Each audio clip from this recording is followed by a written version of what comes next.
We will now determine the values of a and b from the rational expression involving the complex number. So first, I'm going to simplify this left side expression. On the left side expression, we have the complex number 2 over 1 plus I minus a over 2 minus I.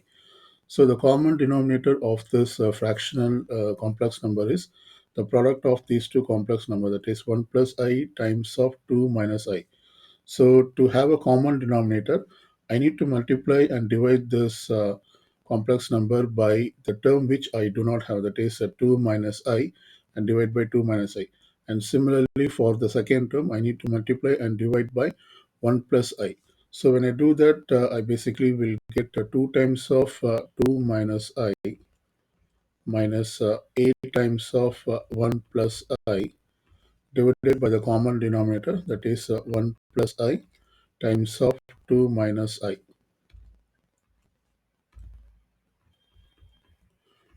and this equals bi over I plus 3. So we can simplify this numerator by doing the distribution and combining the real terms and imaginary terms. 2 times of 2 is 4, and 2 times of negative I is negative 2I. And here we have negative a times of 1 is negative a, and negative a times of I is negative ai. So we then have 1 plus I times of 2 minus I as the common denominator, and this equals bi over I plus 3. Let's simplify this further. I'm going to combine this like terms, that is these two are real terms, 4 minus a. So I group them as 4 minus a, and then I factor negative I from these two terms, that is when we factor negative I, we get 2 plus a over the common denominator 1 plus I times of 2 minus I, and this equals bi over I plus 3. Now we can do the cross multiply, that is we do the cross multiplication like this. So therefore in the next step, I'm going to rewrite this as 4 minus a times of minus I times of 2 plus a. So this whole term has to be multiplied with I plus 3. And similarly on the right side we have bi, and this has to be multiplied with this product, that is 1 plus I times of 2 minus I. So now it's basically we have to do the distribution of the terms and simplify that we get a complex number on the left side as plus complex number in the form of a plus bi on the right side. So let's do that. So here we have this is the real part of this complex number, and this is the imaginary part of the complex number. So I'm going to do the distribution, or I do the foiling. So first let me do like this: 4 minus a times of I plus 4 minus a, then we have to multiply with the 3, and then we have the term negative I times of 2 plus a multiply with I. Once again we have negative I times of 2 plus a multiply with 3, and on the right side we will first foil the terms inside this brackets. So it's basically 1 times of 2 minus I is 2 minus I, and then multiply this I with the 2, it becomes 2I. Then I times of negative I is negative I squared. We know the value of complex number I squared equal to negative 1. So therefore negative I squared will be positive 1. So I write like this. Now we will simplify this further. So here we have the complex number, and this is the real term. So I'm going to put the real term first. So therefore this becomes 4 minus a times of 3. I have taken this real term. And when we multiply this I with a negative I, we will get a real term.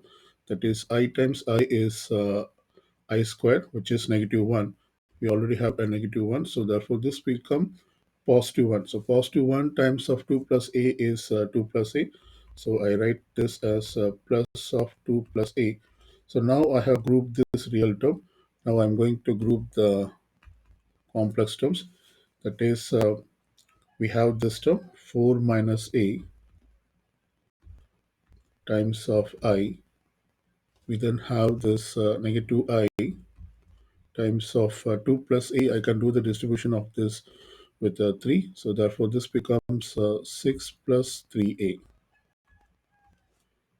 And on the right side we have bi equals, we can simplify this. We have this real term 2 and 1. When you add this we get 3 and negative I plus 2i, and this becomes plus I. Let's continue further. So I'm going to simplify this group. This is a real term group. So when I do the distribution, 4 times of 3 is 12 and minus 3a, and this is plus 2 plus a. So this is the real part. I then put this I, which means I factor out the imaginary part. We then have 4 minus a minus of 6 minus of 3. When we do the distribution of this negative with 6 and positive 3a, so this equals, I can now do the distribution of this bi with terms inside the brackets. So therefore this will become 3bi, and I times I is I squared, which is minus 1. So basically this becomes negative b. Now we can simplify.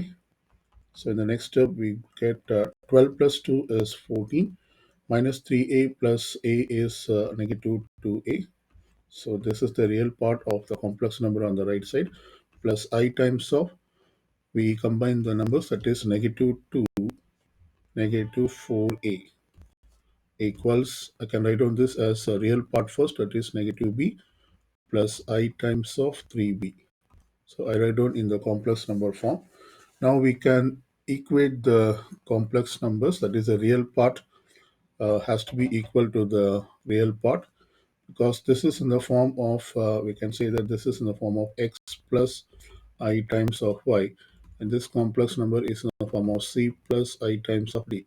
So when you say that two complex numbers are equal, the real parts has to be equal, that is x has to be equal to c, and the imaginary part should also be equal, that is y has to be d. So which means we can set up an equation involving the variables a and b. So therefore this 14 minus 2a has to be equal to negative b. So I write down this equation, 14 minus 2a equals negative b, and then we equate the corresponding imaginary parts. So therefore this equals negative 2a, negative 4a equals, we have 3b on the right side, this is 3b. And using this equation, I can write down this in a form of a plus b, that is a system of equations involving a and b. So when I add 2a on both sides, I get 2a minus b equals 14. And similarly, when I simplify this term, I get 4a plus 3b, and this equals, this has to be negative 2. I just made a mistake. This is negative 2 because we have negative 2 here. So it's actually negative 2. So 4a plus 3b equals negative 2. So we now have two equations involving the variables a and b.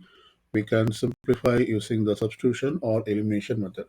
So I'm going to multiply this equation by 2 so that I have the common term, common number for the a.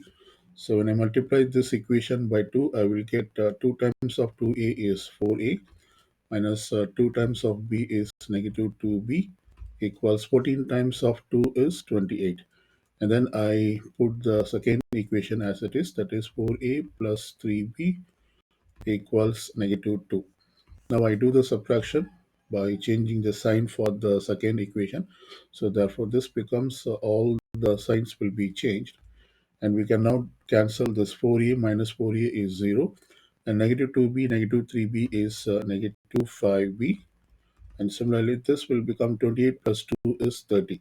So this implies b equal to 30 over negative 5.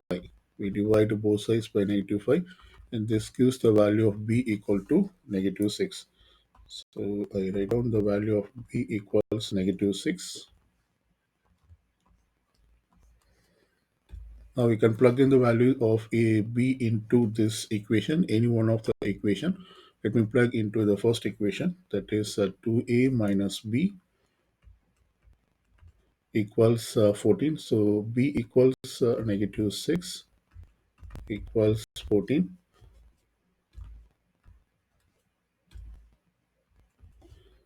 and this implies 2a plus 6 equals 14. So therefore we get a from this equation. 2a equals 14 minus 6 is 8. So this implies a equal to 8 by 2 is 4. When we divide both sides by 2, we get this value of a. So we say that the value of a equals 2. So we now have found the value of a and b. A equals 2 and b equal to negative 6.